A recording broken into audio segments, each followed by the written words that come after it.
All right, welcome to Halitics. I'm Hal Ginsberg. It's Friday. It's a free-for-all, so hopefully you'll call in. And I've got a lot of comments from you, taken from social media, taken from responses to programs I did this week from a few of you. So we'll definitely hear from the audience. And I hope we'll get some calls because it's great when people chime in. Charles and Stephanie calling this week. It was nice to hear from both of you if you're watching live right now. 240-242-5646. Don't forget, click subscribe now if you haven't yet done that. Want to get those numbers. Every now and then I see a little jump in my subscriber numbers. It's always positive to see. But they're, not what they should be. Now, I don't want to complain. I don't want to whine about it. It's just great that I have the opportunity to speak to you. But the more I speak to, the better. And I just, again, will reiterate, the goal of Halitics really is to have a dialogue, to have a discussion about the problems that we face and how to solve them. And I feel like on Halitics in Facebook, we have a very, dynamic group, a lot of commenters and a lot of pretty tendentious comments. People, I don't say spicy, I don't know. There's some that get kind of the line of whether it's a personal attack that I won't tolerate. There was one that went after me a little bit. I didn't love that, but I let it go. I felt like it didn't quite cross the line. But if you go after other posters there, I'm more likely to delete your post. I've never banned anybody or anything like that. I don't want to do that. I don't think that's right. But I want us to focus on the problems that we face and what are the solutions to them. I think one of the areas we go off the rails a little bit is that many of you believe, many Americans believe, maybe 50% of Americans believe that the problem is, in fact, Donald Trump. That if we can just if we just beat Donald J. Trump, all of our problems will be solved. And obviously people would say, oh, no, I don't really believe that. But they do. There's this sense of elation, that I know will follow on election night if Trump loses, and this incredible depression that will fall on people if he gets, if it looks like he's going to win. And we probably won't even know, actually, on Tuesday night or into Wednesday morning. It looks like it's going to be that tight. That could change, right? I mean, we just don't know. That said, I think we should be depressed, but regardless of who wins, the problems that we beset us as a nation and as a people, as a species, are so significant, and they're not gonna be addressed in any meaningful or effective way by either of the two candidates who have a chance to win. I'm often attacked there are personal attacks. You're voting for a fascist, or you're helping a fascist. Why are you doing that? As though if only Kamala wins, then we'll deal with genocide. We'll deal with Russia. But that's not she's part of the problem. She's a very significant reason that we are where we are. Now, if Kamala weren't the vice president, we would still be where we are, because whoever would be vice president, whoever would be picked by Joe Biden, whoever would be acceptable enough to the media that they wouldn't torpedo, because if let's say that Biden had chosen Bernie to be his running mate, that would have been a big red flag, I think, to a lot of media people. Now, Bernie's old. Maybe he chooses someone a little younger. I wouldn't say AOC, but somebody who really had true progressive chops. Let's say Biden gave a speech and said in 2020, before the election, when he was at the Democratic nominating convention, he said, hey, you know what? All my life, I've been in the pocket of the military-industrial complex. I've consistently carried water for the corporate elites. I made it much harder for individuals to declare bankruptcy because that's what the credit card companies wanted, and many of them are headquartered in Delaware. They're the ones who backed my campaign. I supported W's war on the people of Iraq. I've done really bad things in my career. I've hurt the American public. But I'm going to change all that. I really am Joe from Scranton. So I'm going to choose the most progressive Democrat I can possibly find to run with me. It's not going to be Bernie because Bernie's too old, but I'm going to choose I don't know, maybe Ilhan Omar. I don't know. She's probably not the most progressive. Maybe it'll be Cori Bush. I don't really know. Nina Turner, Senator Nina Turner is going to be my running mate. Let's say he did that. The media would be in a pickle at that point, because they'd have to decide, well, there's Trump, who we, have created, and he's helped us create Trump derangement syndrome, and there's Bernie. And there's Biden, who's now apparently actually pro-worker, pro-environment, pro-peace, right? This wouldn't go over well with the billionaire elites. So we are in that box, and whoever was going to be Biden's running mate in 2020 and would be the de facto nominee in 2024 was almost certainly going to be someone acceptable to the billionaire class, which would mean they would be bad. They would be harmful. Now, they might be kindly. They might be, give little sweets to children. They might pet dogs, but they would be bad in the sense that they would do things that hurt the people, that make things worse for the environment, that lead to more war, more death, more carnage, more destruction. And that's exactly who Joe Biden picked. And that's exactly where we are right now with Kamala Harris. But she does have agency. As vice president, she could have done a lot of good things. And she didn't. She just simply didn't. So for those of you who are terrified of a Trump presidency, I get it. It's very scary to think of Trump when he's a fascist. He really might try. He's going to be if he wins, he'd be in his early to mid 80s by the end of his second term. I don't know that he's going to, try to invoke some kind of military solution that would allow him to stay in power. I think that's probably not going to happen, probably unlikely, but it's possible. So yeah, be afraid of Trump, but also be afraid of Kamala. They're both scary. They're both frightening.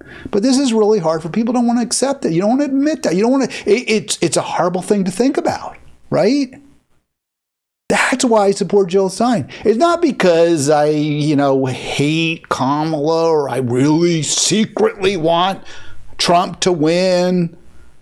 No, they're both not acceptable. It's that simple. They're both that bad. And that's why I'm here, because they're not going to solve our problems. And I have this program, as poorly, viewed as it may be on many occasions. Sometimes we get some views, but a lot of times I do this program because I want us to talk about how to solve our problems. And solving our problems doesn't mean defeating Trump. Solving our problems means we start cutting very, very significantly back on the amount of fossil fuels that we consume. That didn't happen under Biden, Harris. In fact, we produce more energy, fossil fuel energy, than we ever did before under those two in their power, when they're in power. Solving our problems means we stop killing people around the globe or making it easy, aiding and abetting others who are killing people. That didn't happen under Harris-Biden. They made things worse. Solving our problems means that we don't have people sleeping under bridges and begging in the streets. Everyone has a safe, secure home to go to every single night. That's solving our problems. That didn't happen under Harris-Biden. They exacerbated the homeless crisis. Solving our problems means, we don't have billionaires anymore. We don't have skewed wealth distribution that's at a point now where inequality rivals ancient Egypt under the pharaohs. That's solving our problems. That's why I do this. The biggest problem, the most serious problem, the most terrifying problem I think we face right now, and I keep talking about it, is the American-backed mass murder in Israel by Israel in Gaza. And it's expanded, right? It's in Lebanon too. Thousands killed by the Israeli expansion there. So I don't have a number. I looked, I always try to give you a number. It's numbers sanctify according to Monsieur Verdu. So maybe I shouldn't do that. Maybe I should just kind of describe it. particularly deadly day, according to the Washington Post, in Gaza. I think the New York Times remarked that 10 Israeli soldiers were killed, which is a very high number. Usually the Israeli soldiers do all the killing and are killed at very low rates, right? But 10 is a lot for them, of course, still dwarfed by the number they killed. 38 minimum. We don't have the actual count from yesterday. I guess they're still counting the bodies. Over a dozen children, 15 members of the same extended family, 13 children killed. That's what we have at this point. And I just give you the number. Israel and the Biden-Harris administration killed many more than 42,880 Gazans over the past year and couple of weeks. This includes at least 38 yesterday. So just terrible. It's a war crime. It's an atrocity. And if you're gonna start going after me and saying, well, you're trying to help a fascist, you're helping a fascist, meaning Trump. My question to you, and in all sincerity, because I'm just simply not going to vote for a genocider. That's it. That's my litmus test. But even if you said to me, well, that's the only thing you care about. Well, it's pretty important, okay? Let's be honest. It's pretty important. I know there are people who have litmus tests as abortion. They're not going to vote for somebody who's against reproductive rights. And I get that. I do. That's a really important issue. But I think this is actually even more so. Now, you could say, well, Hal, you're not a woman and you're not of reproductive age and blah, blah, blah, this, that, and the other thing. Okay, that's true. It's true. But I'm also not in Gaza. Nobody's bombing me. And I still have grave, grave concerns for the people there. But yeah, abortion's a really, really important issue. And I think it's fair for people to make that a litmus test. Say, you know what? If you want to take away my right to have a baby, or not to have a baby, my right to decide I don't want a child, if you're going to take that away from me, I'm not going to vote for you. I get it. I hear that. And I'm going to say, if you're going to keep supplying bombs and missiles and guns and ammo to an army that's dropping those bombs on schools and shelters and hospitals and using those bullets to put them in the heads of little children deliberately, then I'm not going to vote for you.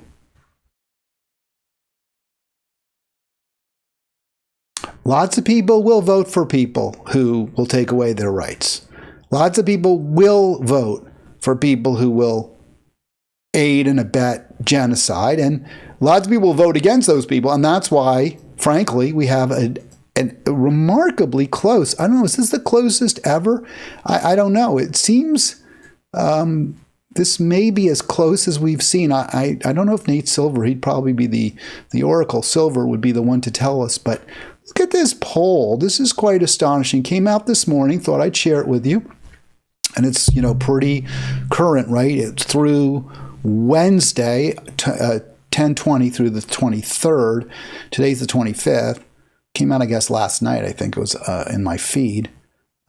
It's pretty astonishing, right? I mean, look at that. It's absolutely even, according to the New York Times. And this is the likely voters, which I guess is the one they most rely on. And that you can't choose between them. It's 40.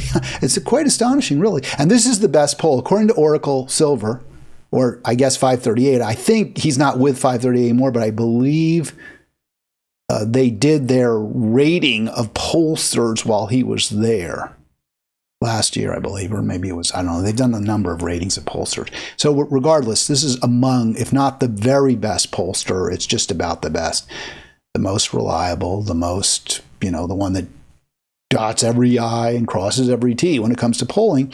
And the Times says they're tied. 240-242-5646 if you want to join me. Just looking over to see, and I guess I should check and see if there's anybody posting in the chat. I can't always do that. I can't always review the chat, but I try when I can. I don't see anything right now, but again, there may be. If you had a pretty, a decent, I guess, knowledge or awareness of the results of recent presidential elections in the United States, you would say that looks really good for Donald Trump, right? I mean, you would say 48-48 popular vote. That looks really good for Trump because in 2000, Al Gore won the popular vote and did not get the presidency. He certainly won the plurality of the vote. The Democrat lost the popular vote. Strike that. The Democrat won the popular vote and lost the presidency in 2000. In 2016, 2016, I'm not sure if W also lost the popular vote in 2004. He may have, but I don't think so. In 2016, the Republican lost the popular vote by a few million, I believe, and still won the presidency. We don't have an example of the converse, where the Democrat won the White House while losing the popular vote count. So if you're a Republican and you're tied in the popular vote, or very close, right, 48-48, then you might think you're going to win. But you can't make that assumption in this election. I talked about that yesterday. I was quite clear. I said, hey, this is one of those situations where Trump could win the popular vote, or at least I don't think he's not going to get a majority because the emerging party candidates, Stein and the Libertarian and maybe some others, are going to get enough votes to deny, I believe, a majority to either candidate, to either major party candidate. I believe that, although it might not be the case. I mean, the polls could be off significantly, and perhaps maybe Harris or Trump will get over 50%. I think the odds are against it. But what we are also seeing in this election is that the popular vote count does seem to be very close. Trump is more popular among the electorate relative to the Democratic nominee than he has been in the past. But he could still, and why do I have that? Let me get rid of that stupid 56 count in there. That shouldn't be showing. Let me, that timer. So Trump, again, as I said yesterday, and the New York Times, I guess, watched my program, wants to make it clear, despite the past, recent past, where Republicans underperform in the popular vote versus the electoral vote count, could be the other way around this year. And that's because those purple states are super, super close. And Trump could well run up the score in Florida and Texas. Florida is supposedly a more, kind of a more purplish state, but it's been trending Republican. Likewise, Texas, Trump seems to have a pretty big lead there. And he's going to do extremely well in the smaller states, population-wise. So he'll run up huge advantages in the heartland, basically right in the middle, in the middle when you go west of Minnesota and Wisconsin. Obviously, those states will probably either go Democrat or be very close for Trump. But when you go through the Dakotas and then Kansas, Nebraska, Oklahoma, and Texas, Trump will do very, very well, extremely well. And that could make up for the numbers he'll lose in New York and California, and then the swing states decide. And those swing states are super, super, super close. Now, I want to go through a few of them, just the polling here. It is the free-for-all, so if you want to chime in, I'd love to hear what you have to say about any of this or some other topic that we've been going over. Michigan is a state which is considered to be perhaps the bellwether, the state where the winner of the winner in that state will likely be the next president. If that's the case, Harris should be reasonably happy. And I've said this, even though Harris really struggles with a very significant percentage of the Michigan vote relative to other states, that is the Arab American vote, she might well win Michigan, even if she loses the popular vote. And you look, these are the four most recent polls, including two very recent Quinnipiac and Bloomberg, and I always want to stress how important it is to consider the quality of the polls. Those are really good polls. Apparently Atlas is too. But the Atlas Intel poll's a little older, and we may be seeing a little bit of a shift to Harris in Michigan there. I would throw out the Trafalgar. That's a Republican pollster. But they're very credible. And what's also interesting about these polls, which I think really does point out how Harris may well win the Great Lakes state, despite a lot of concerns, a lot of fretting, a lot of hand-wringing, that she was going to lose the Arab vote, that this is a terrible travesty. Don't those Muslims know what's good for them? Michigan has a high percentage of black voters, and I can't believe those Muslim voters and Arab voters are going to vote for Trump. They may not vote for Harris. They may stay home, but I doubt they'll vote for Trump. This would not shock me at all if Harris wins Michigan. Now, there are 3 states I think that are critical: Wisconsin, Michigan, and Pennsylvania. If Trump wins 2 of those, I think he wins the White House. If Harris wins 2 of them, she may win the White House. If Harris wins all 3 of them, she wins the White House. So basically, Harris needs at least 2 of Michigan, Wisconsin, and Pennsylvania, I believe, to win. I think she's likely to get Michigan. Not saying she will. I think it's likely she'll get Michigan. So then does she get either Wisconsin or Pennsylvania? Going to be super, super close. Hard to say. Pennsylvania, you look at these polls. Again, a good pollster, Bloomberg, has her up by 2, but then you have 2 other good pollsters in there, Emerson and Franklin Marshall. F&M should know the state. F&M is in Lancaster, Pennsylvania. They have Trump up by 1. So basically that's a dead heat, is Pennsylvania. And the final one would be Wisconsin. And again, I don't know that you can really choose between those. What's really interesting, I want to show this. I'm going to get into a little bit of some of the commenting that I've gotten, criticism from me. But I wanted to just show this, why I really think Michigan is the state where Harris is probably the most likely of those 3 to win, right? Pennsylvania, Wisconsin, and Michigan. I think she's probably going to win Michigan of those 3. If you look at the states, this is a map that shows population by percentage of blacks who live in the state, or African Americans.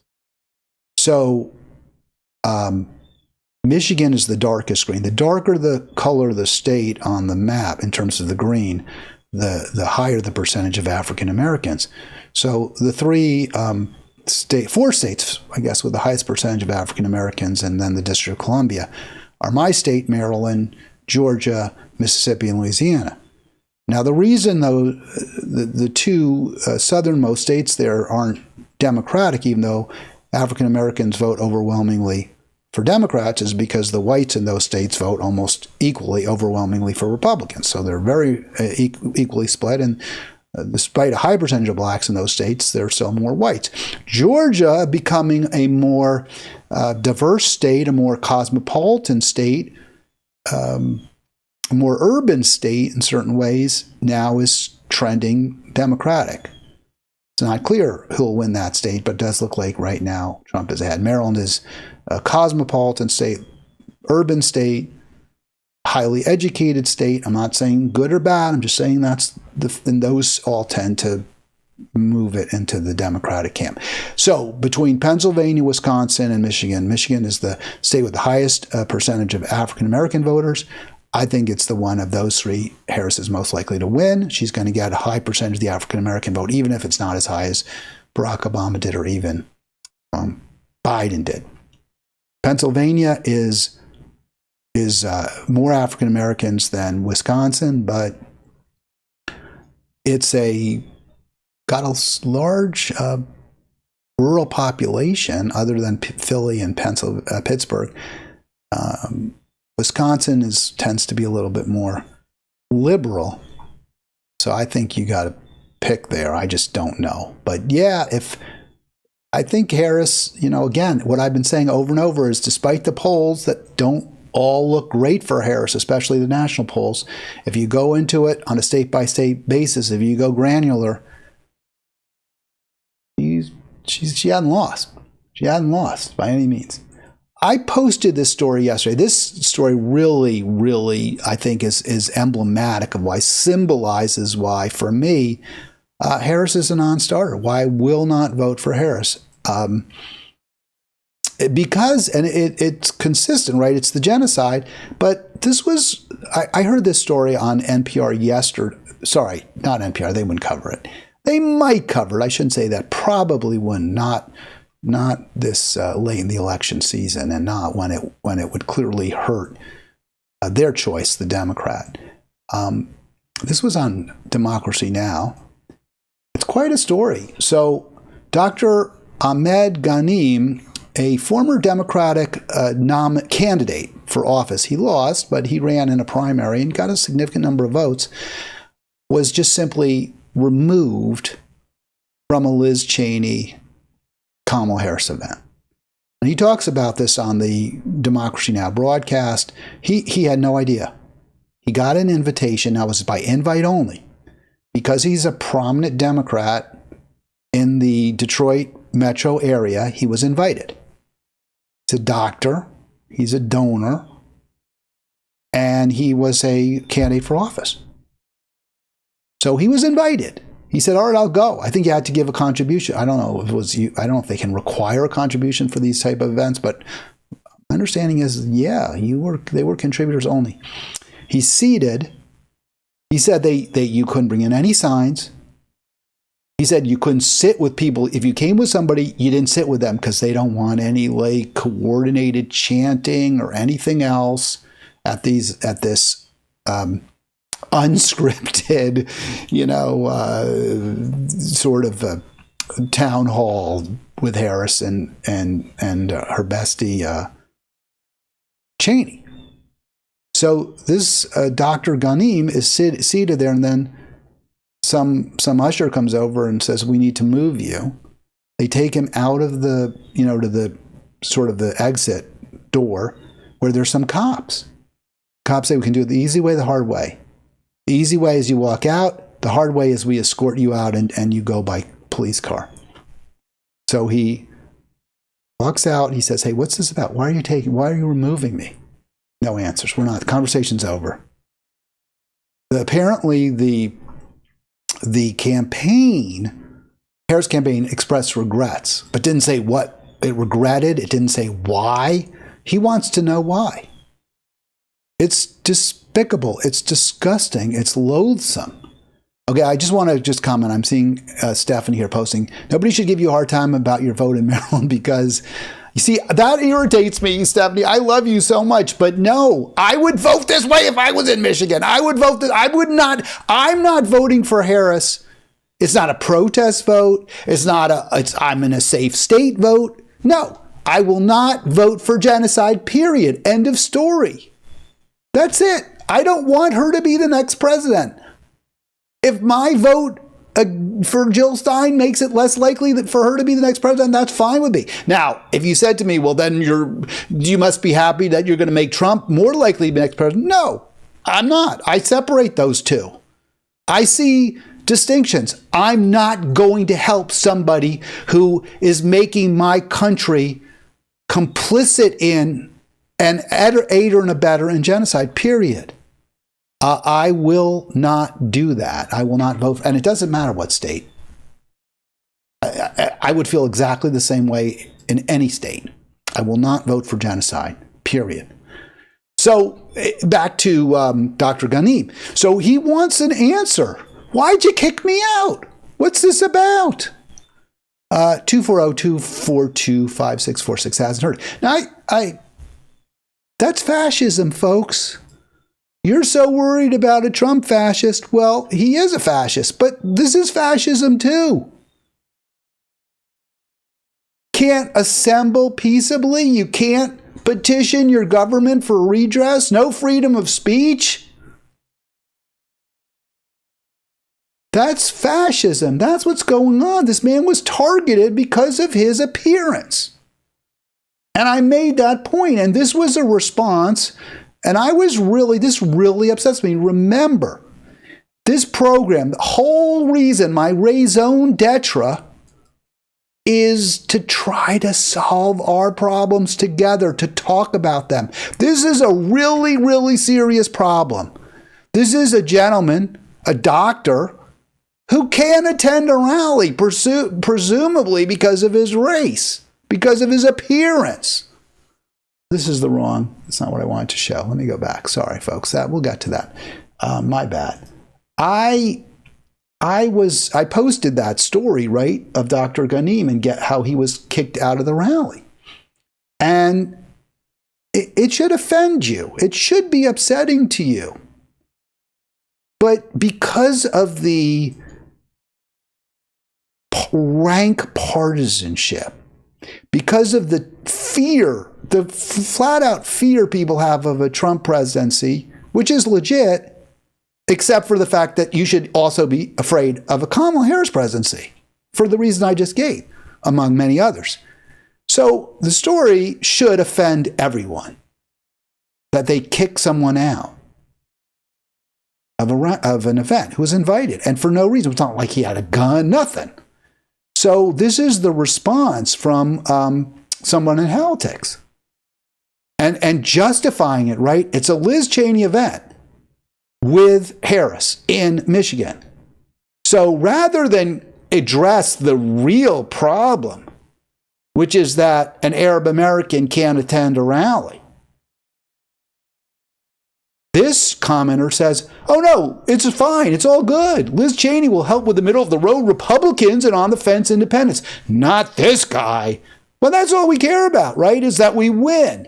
Well, if all you care about is winning this election, regardless of how awful your choice is, your candidate is, no matter how bad she is, no matter what anti-democratic, pro-fascist type policies or behaviors in which she engages, if that's all you care about, then why do you care who wins? It doesn't matter. Then they're the same, right? Then they're exactly the same. So this commenter's point is, and this is, by the way, typical Democrat.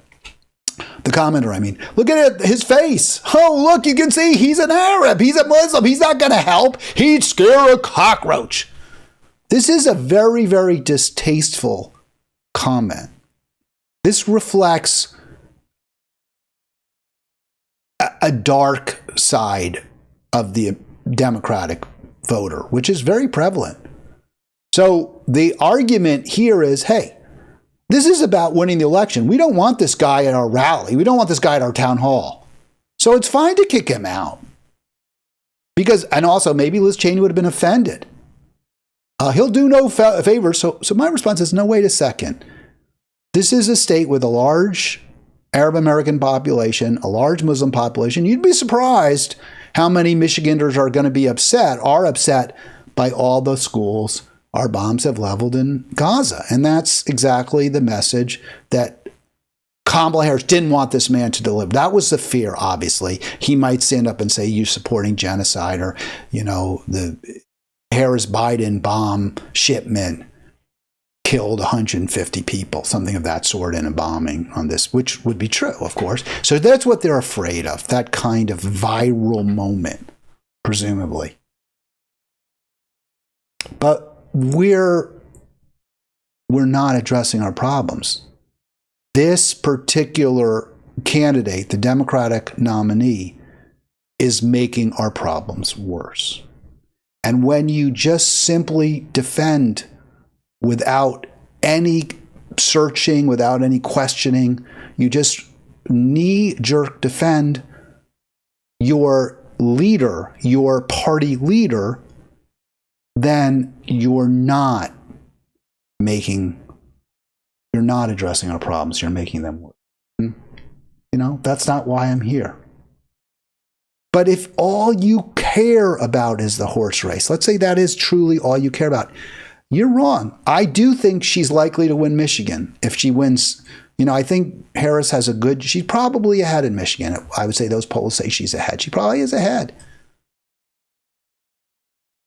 But this is doing her no favors. Arab American voters in Michigan, this is NPR, have a large voice in the election, contains the largest Lebanese American community. So think about this. Israel is laying waste to Lebanon right now with American aid. With the Harris-Biden's unwavering support, Israel's laying waste to Lebanon.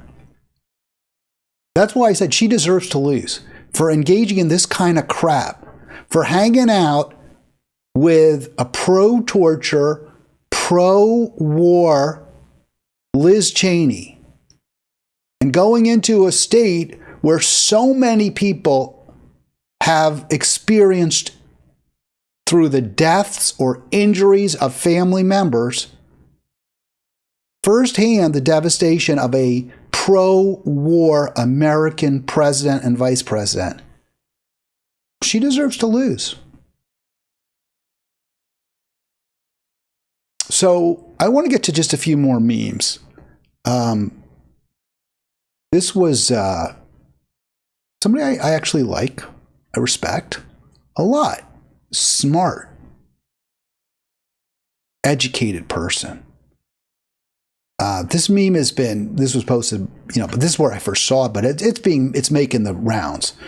So I don't know who riding with Kamala is, but they posted it. Depressed the hell out of me that people I grew up with or I'm related to have turned into people that I wouldn't tell where Anne Frank was hiding. So those people are Trump voters, right? The people that you wouldn't tell where Anne Frank was are the Trump voters who you're claiming would be informants, would be Nazis or take money from Nazis, right? They'd be Judases. That's what you're saying about Trump voters.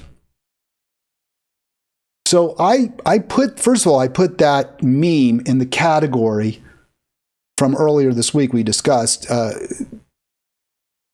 the absolute wrong way to try to win an election. And as much as I dislike Brett Stevens, as bad a guy as this pro-genocide nut who writes for the New York Times is, he did get this column right. There's one main culprit if Donald Trump wins. It's the way so many liberal, self-described, self-protest, or progressives, or moderate Democrats, or whatever you want to call them, or whatever they want to call themselves, it's the way they are conducting themselves in this election. It turns people off to an extraordinary degree. This is absolutely, as Stevens describes it, the politics of condescension. Oh my God, look at you. You're so horrible because you're voting for Donald Trump. You would turn in a teenage girl who's living in some attic somewhere to the Nazis to be murdered brutally in a concentration camp. That's the kind of person you are. That's who votes for Donald Trump. It's incredibly condescending. It's incredibly insulting. You're voting for Trump because you're a Nazi, not, well, maybe because the alternative is really bad too, and the alternative's policies have hurt me, and the alternative speaks to me like I'm an idiot. This isn't how you win elections. It's also incredibly dishonest and ironic. And that was my comment. I want to go through this because, again, it's the free-for-all. So we go back and, all the comments that people have made over the week that I thought were worth responding to or that were responses to me. So there's the meme, right? The meme was Trump voters would turn in Anne Frank. So my response is, given that Kamala, you're going to invoke the Nazis, right? This is clearly a Nazi reference. Okay, Kamala is the genocider right now. Now, Trump, I'm not saying he wouldn't support it. In fact, he's very clearly voiced support for what Israel's doing. But Kamala's policies, Kamala is in the administration. She's number 2 in an administration that has allowed this to happen, has greased the skids for mass murder. That's who she is. So it's pretty ironic that you're pointing fingers at Trump voters claiming they're the ones who would turn in Anne Frank when you're supporting the candidate who's actually behind this genocide. And I hear, oh, she's not. It's all Biden. It's Joe's policies, not hers. Au contraire. She said at various meetings, oh, I've been in all the rooms where these policies were enacted. I support them 100%. I can't think of anything I do differently. So you can't, she can't, and she's part of the genocidal U.S. government. No question about it. She's part and parcel of it. She just was in the rooms when the decisions were made. So to invoke the Nazis as an example of your opponent is ironic in the extreme. And then the response from the person was, you've gone off the rails, which I can't. How is that going off the rails? And I respond, no, look, she refuses to change course on U.S. complicity with Israel's genocide in Gaza. By the way, she has the power right now. If she had called out, she had the power 6 months ago. If she had said publicly, we have to stop this, we can't support this anymore, A, it would have made her more popular, make it more likely she'd be president, and B, Biden would have done it. I firmly believe that. So the response when I, said, hey, she's a genocider. And I've seen lots of people refuse to, oh, you're wrong. She's not a genocider. So this was the response. And I was so glad I didn't have to reply to this. Genocide is a deliberate attempt to eradicate an entire race of people. That is not what is happening. War is terrible, but Hamas is to blame for this entire tragedy. That is an incredible, to me, that someone could ever say that. They're still holding hostages. Okay, we have had many situations in this country where there have been hostages taken. And really by terrible, terrible people. For money. The police don't get to go in and blow up a building because the hostage takers might be in there. Israel itself has killed many of the hostages. Israel has rejected numerous opportunities and offers by Hamas to release the hostages in return for peace, in return for Israel taking its jackboot off the throat of Gaza. Also, Israel holds many hostages. Israel holds many political prisoners. So to claim that somehow because Hamas has hostages, Israel gets to destroy an entire country it's mind-boggling. It's mind-boggling. It's beyond. And again, this is how people think. This is how, and you have to, if you're going to vote for Kamala, and you think if you want to believe you're a good person, right? People want to believe so badly that they're good, but the people they back are good, are caring, are decent. I'm a good person. I couldn't vote for somebody who's killer, a monster. I can't do that. But the evidence is really strong that she is, so I'm going to reject the evidence. It's not true. It can't be true. But the sad thing is, it's true. People say, oh, I'm Jewish, or I've always felt bad. Jews were murdered by the Nazis, which we were. So it can't be true that now they're the murderers. Now they're the assassins. It can't be true. So I was so glad to see, I'm not happy about the fact, but I was glad to see this comment because I'm tired of trying to explain things to people who don't want to hear them, don't want to read them, don't want to believe them. So I was very glad another person wrote, IDF, Israeli military, is waging war in Palestine using Hamas as cover. Absolutely, it's a pretext to wantonly and indiscriminately slaughter an entire population. How could this be anything but genocide? Shelling civilian shelters because there may be Hamas among the thousands of innocent women and children is a war crime. 100%. Incredibly well stated. Beyond, that clear. And just one more comment. And again, I really want to be clear. I would vote for Jill Stein if I lived in Michigan. I'd vote for Jill Stein if I lived in Pennsylvania. It doesn't matter to me. I will not vote for genocide. This is, again, another comment. Jill Stein's family doesn't even support her candidacy. It's easy for her to claim she would do this or that because she knows she has no chance of winning. Well, she should have a chance of winning. The reason she has no chance of winning is people refuse to consider voting for her, even though her policies are much close. It's like AOC.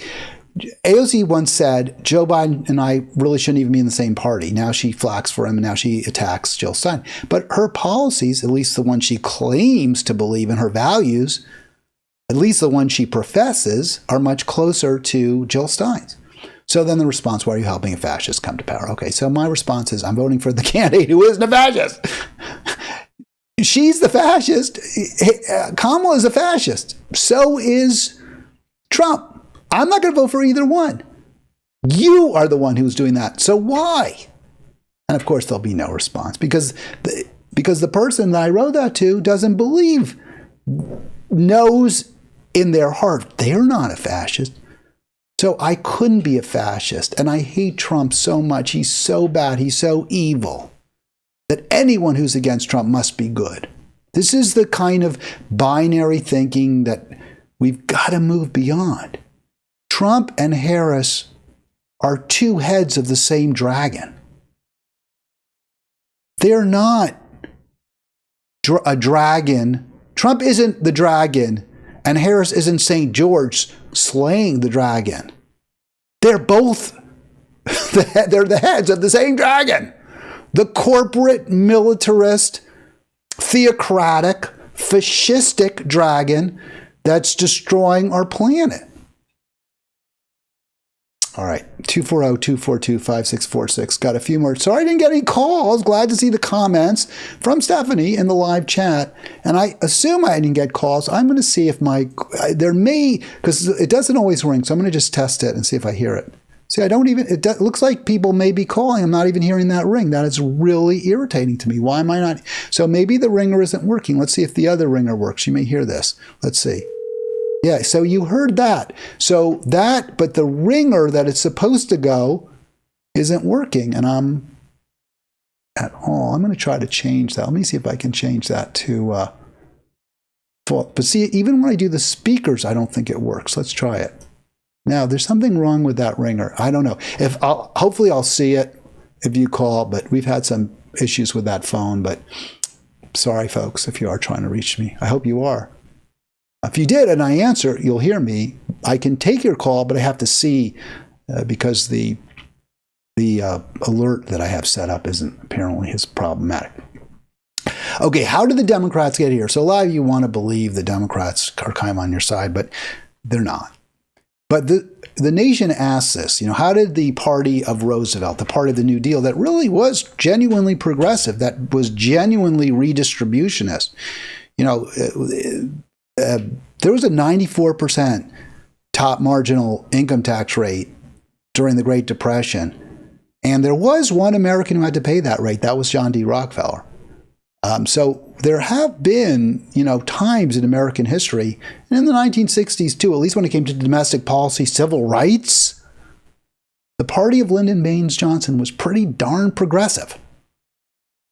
So how did we go from a party that actually championed workers, that soaked the rich, which it most absolutely should have?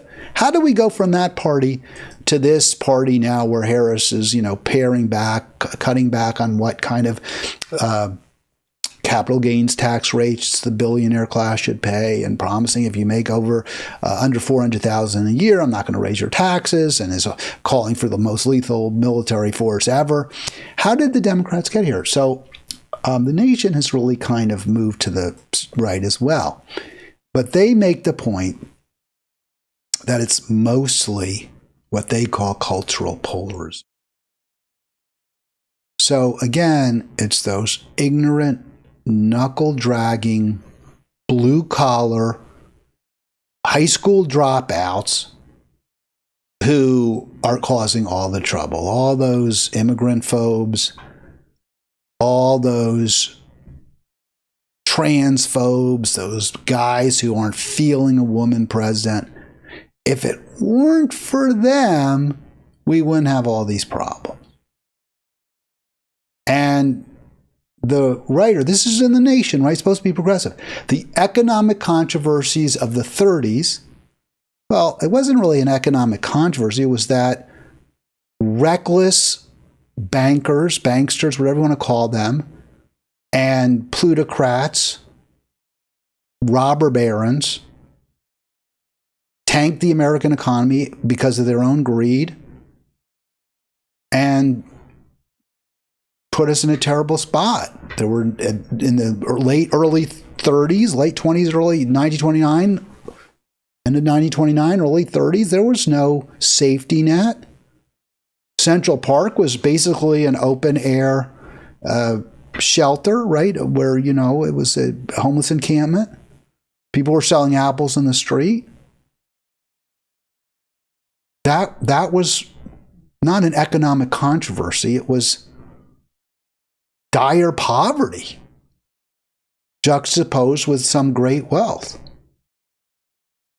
And FDR and the New Deal took that on forcibly and brought in, you know, a true democratic ascendancy for 30 plus years. But look, John F. Kennedy, a multi-millionaire, I might add, an incredibly wealthy man. Of course he's going to say the controversies are obsolete because he wants to cut taxes on himself, which he did. He wants to take the fetters off the creative, the productive class, whatever you want to call them, the creative class. Of course Kennedy wants to do that. And he did. But those economic controversies are never obsolete. There's always going to be a tension between capital and labor, between the rich and everybody else, because the interests are so divergent. But the nation is saying, no, it is really, the problem is the cultural polarization. Well, the parties exacerbate and aggravate that cultural polarization because then people stop demanding fairness, justice. They stop demanding a reasonable distribution of wealth. They stop demanding higher tax on the rich. They stop demanding Medicare for all. They stop demanding colleges that they can afford, that won't bankrupt them to attend. You cannot separate the class warfare waged by the wealthy. You cannot separate that from the rise in significance of cultural disputes. But the nation doesn't want to say that. The nation doesn't want to get that either. Because they want to point their fingers at poor, struggling, and working people and say, oh my God, if these people only knew what was good for them, if they only understood how we, their, washed and well-educated, well-fed superiors know what's best for them, we wouldn't have all these problems. It's so sad. This is where we are. All right, well, that's going to do it. I've gone through all my slides. Took a little less than an hour. I was hoping to get calls. Did get some chat. Stephanie, thank you so much for your chat. Oh, yeah, let me do this because she did write this. She's like very critical of the Democrats, even though she does call for a vote for Harris if you're in a purple state. But I did want to get, just one more comment from the other day that I didn't show, that I was really happy. This is because I do feel like this is what we're about, trying to solve problems, right? That's what I'm about here, trying to solve problems. And so I got these two comments, different people, don't tell you who they are. One was from the Is It Too Late program, which I did, was that yesterday? I guess so. where I said, no, it's, it is too late. I mean, I think the result is baked in the cake, but what that result is, we don't know. But it's too late, really, for Harris to change course and attract more voters. And there was a question asked, can Trump change course? And I would say, no, of course not. So this writer says, yeah, I told them they better push them to do more if they want my vote. It's on Democrats for perpetuating this oligarchic charade. Yeah, exactly. Just what I said. Harris, Trump, two heads of the same dragon. And those of you who don't want me to vote for Jill Stein and want me to vote for Kamala Harris, well then, if that's so important to you, tell the Democrats to change their policies. Tell Harris to adopt pro-worker, pro-peace policies. Not in that order. Pro-peace first. Pro-peace in Palestine first. Pro-justice in Palestine first. You do that, and I'll vote for you. And then another commenter from my program with Arlen, I believe, just like Donald Trump, these guys do not speak the truth. And I think that they were referring, I believe, to Democrats at that point. Which is, would the Democrats, if Trump wins, will they do better next time? And the answer is probably not no. So we have to figure out something outside the two-party system, because it's clearly failed us completely, and it's failing our planet, it's failing our children, our grandchildren, everyone. That's what we're trying to do here. Final point before we go. I don't talk a lot about tech, but obviously I rely on tech very heavily to do my program here. So I just want to say I use Linux, except I don't use it for this. I use Windows, because the Linux, and look, someone did call. See, and you know what? I'm sorry, Stephanie. I see you did call, but again, my phone wasn't ringing.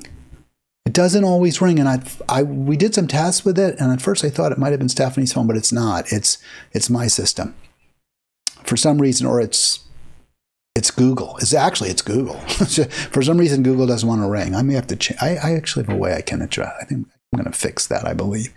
It's too bad. It's too bad. Change it so that hopefully I'll hear in the future. So, final point. Yes. So I use Linux, and I upgraded to the latest, greatest beta. And it did cause a little bit of slow down, some problems. So I hate to do it, but I upgraded. I didn't wipe my system.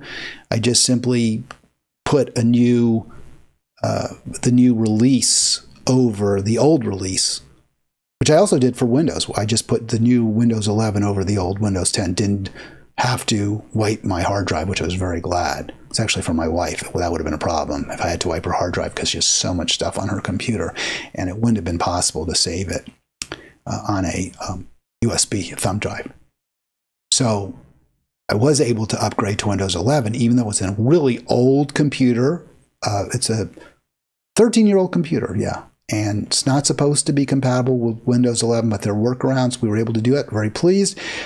Also did, like I said, upgrade my Fedora Linux to 41 beta, but it slowed everything down. It was a problem. I had to wipe my hard drive. That I can do, because my computer's more easily set up to copy the data that's on them. And I was able to do that, save the data on thumb drive or on another hard drive, actually. And it's working like a charm. Love it. Fedora 41 Linux. Strong urge you. If you don't need to buy a new computer, don't. If your computer is slowing down and you haven't done it yet, install Linux on it. Can't do that with Macs. That's one reason I strongly urge you to use Linux, because I think Linux is as good or better than the Mac. People buy Macs because the OS does work better, I think, in general than Windows. I do, but I agree with that. It's a little more reliable, and the hardware's better. But you can get equally good hardware for less money that runs Linux, if it's Windows hardware, but it's equally good as what you'd pay for a Mac. And it runs Linux, and I think Linux is better. I think it runs better than Mac, too. It's easier, it's more intuitive. So that's my recommendation. That's my computer recommendation for the day, for the weekend. Have a great weekend. I'm looking forward to sports. Going to hang out with a friend and my son, one of my two sons, this Sunday. We're very much excited about that. And I'm going to bring my laptop, watch some soccer while they're watching the NFL. Have a great weekend.